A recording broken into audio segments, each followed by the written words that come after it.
ইফতারিতে এরকম চপ থাকলে প্রশংসা তো হবে, আর এই চপ দেখতে যতটা লোভনীয় খেতেও হয় অসাধারণ। খুবই সহজে মাত্র কয়েক মিনিটেই ঝটপট বানিয়ে ফেলতে পারবে তোমরা এই আলুর চপ। আজকের ভিডিও দেখে আসসালামু আলাইকুম, কেমন আছো তোমরা সবাই? নতুন একটি রেসিপিতে তোমাদের সবাইকে স্বাগত জানাই।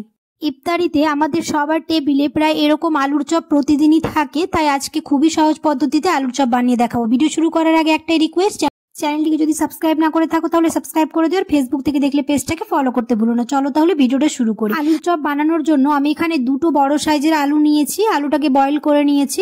এবার খুব ভালো করে পটেটো ম্যাশার দিয়ে আলুটাকে ম্যাশ করে নেব। আলুটা যখন খুব ভালোভাবে ম্যাশ করা হয়ে যাবে তখন ওর মধ্যে অ্যাড করব হচ্ছে পেঁয়াজ বেরেস্তা।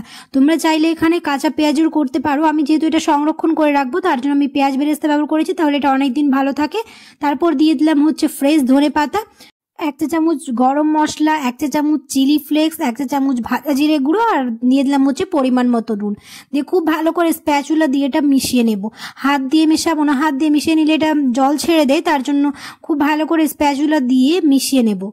ইফতারিতে যদি হাতে সময় না থাকে তাহলে খুব ঝটপট ভাবে তোমরা এই আলুর চপ বানিয়ে ফেলতে পারবে কোনো রকম ঝামেলা ছাড়াই।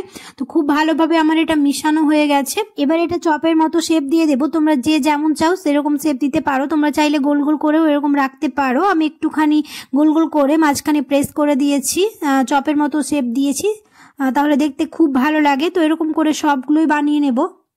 এরকম করে শেপ দেওয়ার পরে আমি একটা প্লেটে নিয়ে নিয়েছি হচ্ছে ময়দা। এবার ময়দার মধ্যে খুব ভালো করে এটাকে কোট করে নেব।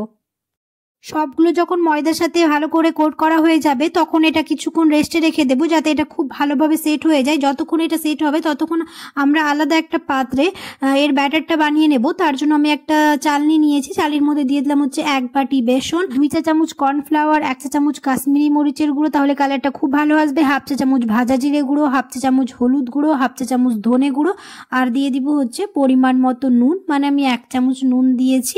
তারপর দিয়ে দিলাম হচ্ছে 1/2 চা চামচ লঙ্কার গুঁড়ো, দিয়ে খুব ভালোভাবে মিশিয়ে নিয়ে এটা চেলে নেব।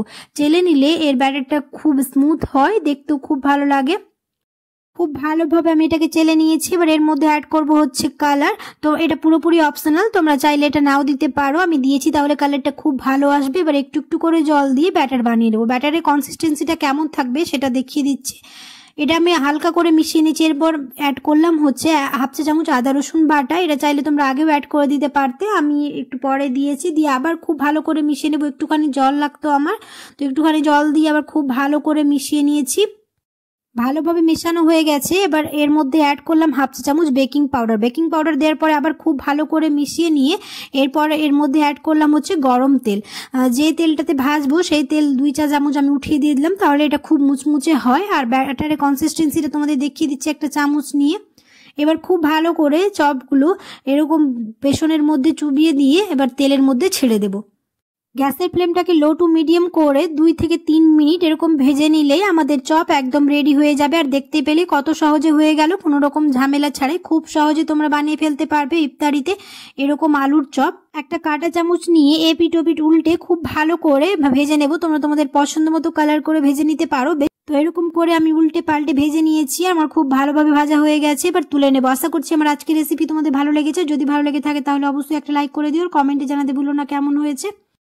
আর দেখতেই পাচ্ছ কতটা মচমচে হয়েছে আর কতটা লোভনীয় হয়েছে, দেখে জিভে জল আসছে। এরকম করে ইফতারিতে বানিয়ে দেখবে, সবাই খুবই প্রশংসা করবে। দেখা হবে খুব শিগগিরই পরের একটা নতুন রেসিপিতে। সবাই খুব ভালো থাকবে, সুস্থ থাকবে, সাবধানে থাকবে। আল্লাহ হাফেজ।